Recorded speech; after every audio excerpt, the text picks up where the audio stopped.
इतनी बेरहमी से तशद्दुद किया गया है। क्या आपको ये इंसान नहीं लग रहा था? क्या आपको ये जानवरों जैसा सलूक क्यों है? चंद टकों के लिए आपने इंसानी ज़िंदगी को दाँव पे लगा दिया है। चंद पैसों की वजह से आपने इंसान पे इतना तशद्दुद किया है। अगर मैं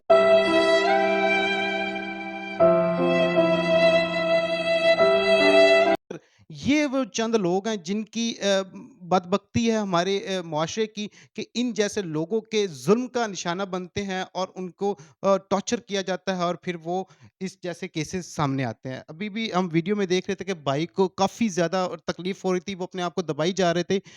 हमें बताया गया कि इनको मारा है, इनके जिस्म पे ऐसे-ऐसे निशानात हैं। आईजी पंजाब साहब, मैं आपको मुखातिब करके बता रहा हूँ कि इस केस को आप भी ज़रा करीबी से देखें। सीपीओ साहब ने नोटिस लिया है, सीपीओ साहब के नोटिस में है, हमें खुशी है, मगर इस केस को आप देखें कि हो क्या रहा है, पंजाब पुलिस में ये चंद काली भेड़ें कर क्या रही हैं। अगर मेरे कैमरामैन आपको दिखा सके, और मैं आपसे रिक्वेस्ट करता हूँ कि आप शर्ट उतार के ज़रा हमें वो दिखाएँ कि किस तरीके आप देखें कि जिस तरह से शर्ट ऊपर होती है, उनको तकलीफ़ होती है और इतनी बेरहमी से तशद्दुद किया गया है। क्या आपको ये इंसान नहीं लग रहा था? क्या आपको ये जानवरों जैसा सलूक क्यों है? ऐसा लग रहा था कि जैसे उन्होंने वाक़ई इसको मार देने की कोशिश की गई है। चंद टकों के लिए आपने इंसानी ज़िंदगी को दाँव पे लगा दिया है। चंद पैसों की वजह से आपने इंसान पे इतना तशद्दुद किया है। अगर म ये मेरे सर के ऊपर, ये अगर मैं सर को दिखा सकूँ, ये देखें, सर के ऊपर मारा गया है। अल्लाह ना करता कि सर पे ये चोट गहरी आ जाती, और ये चोट जो है इतनी गहरी होती सर की कि सर पे चोट लगना अमूमन तौर पे वो काफ़ी ज़्यादा हैवी होती है और उससे मौत भी वाक़ई हो जाती है। अल्लाह ना करता इनकी मौत वाक़ई हो जाती, इनके बच्चे यतीम हो जाते, इनकी एक जो मिसेज़ है वो बेवा हो जाती, तो उसका कौन ज़िम्मेदार था? कौन था उसका जवाबदेह? मगर चंद पैसों के लिए इतना तशद्दुद, इतनी बेरहमी कि एक अच्छा खासा बॉडी बिल्डर शख्स है। हमें पता चला है कि ये जिम करते हैं, बॉडी बनाते हैं, अपना शरीफ शख्स है, रोज़ मेहनत मज़दूरी करके ये चंद पैसे कमाते हैं, जिससे ये अपने घर का बहुत मुश्किल से गुज़र-बसर करते हैं। उससे डिमांड की जा रही थी पैसों की, उससे पैसा माँगा जा रहा था, कहा जा रहा था कि हम तुम्हें छोड़ेंगे नहीं, हम तुम्हारा एनकाउंटर कर देंगे। कैसी कैसी नाइंसाफ़ी है। हम तहे दिल से शुक्रगुज़ार हैं सीपीओ साहब का और वो तमाम पुलिस ऑफ़िसर का, जिन्होंने इस केस पे बहुत अच्छा इनके साथ ताउन किया और बर वक़्त मुजरिमों को पकड़ के इनको बाज़ियाब करवाया।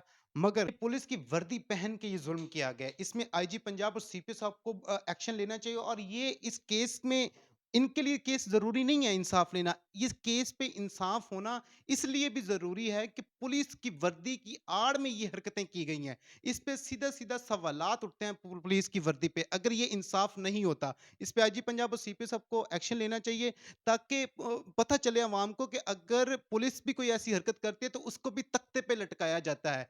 कोई भी शख्स पुलिस के, अगर इंसाफ नहीं होता तो फिर तो ऐसा फ़ील होगा कि पुलिस की वर्दी पहन के अगर कल को किसी को कत्ल कर दिया जाता है, पुलिस की वर्दी पहन के कल को किसी के साथ जो भी मर्ज़ी ज़ुल्म कर दिया जाता है, उस पे एक्शन नहीं होता, अगर इनको इंसाफ ना मिले।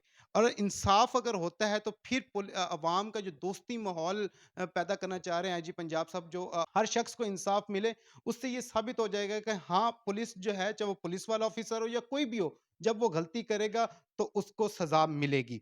अच्छा, हमारे साथ ये एडवोकेट भी हैं और ये इस केस के मुद्दई भी हैं, इनसे जानेंगे। अब मुझे ये बताएं कि आप एडवोकेट भी हैं, आपका इनके साथ कोई ताल्लुक भी है? जी, ये मेरी कज़िन हैं, मेरी सिस्टर हैं, ये उनके हस्बैंड हैं। मैं इस चैनल पे ये भी बताना ज़रूरी समझूँगा कि कल जब कोर्ट में मुल्ज़मान को पेश किया गया ना, वहाँ पे उनके जो वकील थे, उन्होंने ये उज़र पेश किया कि देखें, ये वकील साहब इस एफ़आईआर के गवाह भी हैं। क्या एक वकील किसी के साथ उसका घरेलू रिश्ता हो, वो किसी एफ़आईआर का गवाह नहीं बन सकता? अगर मेरे जज़्बात देखें तो मैं इस एफ़आईआर का कंप्लेनेंट बनना चाह रहा था, क्योंकि मेरे साथ भी उन्होंने बदतमीज़ी की। स्पॉट पे मैं खुद गया, मेरे साथ उन्होंने मेरे से पैसों का मुतालबा। ज़ुल्म की इंतहा ये है कि एक बंदा मेहनत मज़दूरी करके अपने बच्चे पाल रहा है। उस बंदे को पुलिस वाले उठा के कह रहे हैं कि आपको हमने एनकाउंटर करना है। हमें पुलिस ऑफ़िशियल से ऑर्डर आए हैं कि आप एक 302 की एफ़आईआर के मुल्ज़िम हैं। अगर आपने बचना है तो आप अपने घरवालों से 10 लाख रुपया मँगवा लें। अब हमारा पुलिस का सिस्टम ऐसा है कि अगर सीपीओ साहब या एसएचओ साहब इसमें पर्सनली इन्वॉल्व ना होते तो मैं यकीन के साथ कह सकता हूँ, मेरी 8 साल की प्रैक्टिस है, ये एफआईआर कभी भी नहीं थी काटी जानी। अगर ये एफआईआर हुई है, सीपीओ साहब ने पर्सनली वहां पे मौजूद थे उस थाना में, सीपीओ साहब ने इसका खुद से नोटिस लिया, एसएचओ साहब हमारे साथ स्पॉट पे गए, हमने वहाँ पे पैसों का अरेंज किया, हमारे पास टेलीफ़ोनी रिकॉर्डिंग मौजूद है, वो मोबाइल पुलिस के कब्ज़ा में है, इस वक़्त उसकी फ़ॉरेंसिक के लिए गया हुआ है। इसमें एक और भी ज़रूरी बात ये बतानी है कि ना सिर्फ़ उन्होंने व्हाट्सएप पे कॉल की, उनकी लालच की इंतहा ये थी, वो इस चीज़ को भूल गए कि हम टेलीफ़ोनिकली उनको सिम पे भी कॉल कर रहे हैं। हमने उसकी रिकॉर्डिंग सीपीओ साहब को भी दी है, हमने एसएचओ साहब को भी दी है, जिसमें वो हमारे साथ बार्गेनिंग कर रहा है। एट द एंड 7 लाख रुपए में हमारी उनके साथ बात तय होती है, हम पैसों का इंतज़ाम करके स्पॉट पे जाते हैं और पैसे लेने के लिए भी उन बंदों ने वही तरीक़ेकार कि 15 से 20 मिनट हमें घुमाया, फिर हमें एक वहाँ पे चोला पिंड है जी, उसको हम उसका नाम गाँव नहीं, उसको बुलाया जाता है जी पंजाबी में चोला पिंड।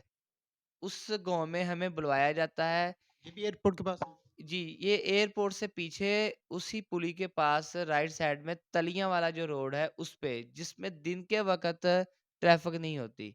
उस गाँव में हमें रात के वक़्त बुलवाया जाता है, जहाँ ये बंदा मौजूद था, हमने उनको पैसे दिए और पैसे हमसे रिसीव किए। उमर-दराज़ कांस्टेबल ने और उसके साथ जो प्राइवेट बंदा था, उस उस बंदे ने पैसे लेने के बाद ये जो 2 मुल्ज़मान हैं, कैसर जो इस वक़्त फ़रार है, कैसर ने वो पैसे पकड़े, पैसे पकड़ने के बाद इसके साथ एक नाममालूम बावर्दी पुलिस मुलाज़िम था, ये 125 पे तलियांवाला की तरफ भाग गए। ये 2 बंदे पुलिस ने स्पॉट पे आके काबू कर लिए।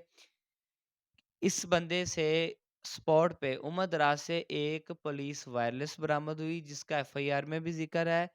इससे वेपन बरामद हुआ जो कि लाइसेंसी नहीं था, गैर कानूनी था? बिल्कुल गैर कानूनी था। और जो वायरलेस था वो पुलिस का नहीं नहीं था? जी, वो पुलिस का नहीं था। इस चीज़ का एफआईआर में ज़िक्र है, बाकायदा उसमें दफ़ा शामिल है जो इसने गैर कानूनी लाइसेंस रखा हुआ था। उन्होंने इस बंदे से मोबाइल पकड़ा, वक़ूए के दौरान वारिस अली से 7,000 रुपया और वारिस अली का मोबाइल भी छीना गया। वो दोनों चीज़ें भी पुलिस की कस्टडी में हैं। अब इस वक़्त पोज़ीशन ये है जी, जो इस एफआईआर का नॉमिनेट कांस्टेबल है, वो इस वक़्त फ़रार है। पुलिस उसको ढूँढ रही है, छापे मार रही है उनके घरों पे, लेकिन वो कहीं पे मिल नहीं रहा। अब जिस दिन से एफआईआर हुई है, मैं ज़ाती तौर पे इतना इसका शिकार हुआ पड़ा हूँ कि मुझे कहा जा रहा है कि आप इस मुकदमे की पैरवी छोड़ दें। आईजी पंजाब से बतौर वकील, बतौर एक आम बंदा, आम शहरी, मैं इस चीज़ का इनसे इल्तिजा करता हूँ, इनसे दरख़्वास्त करता हूँ, मुझे नहीं, इस बंदे को नहीं, इसकी बीवी को नहीं, इसके बच्चों को नहीं, आपने तहफ़्फ़ुज़ फ़राहम करना है सारी पाकिस्तानी कौम को। ये पुलिस वालों का यही तरीक़ेकार है, इस बंदे के ऊपर 20 के करीब दरख़्वास्त मौजूद हैं। ये इसी तरह बंदे उठाता है, बंदे उठाने के बाद उनसे पैसे लेता है। ये तो हमारी खुशकिस्मती थी। ये तो सीपीओ साहब का हमारे साथ तावन था।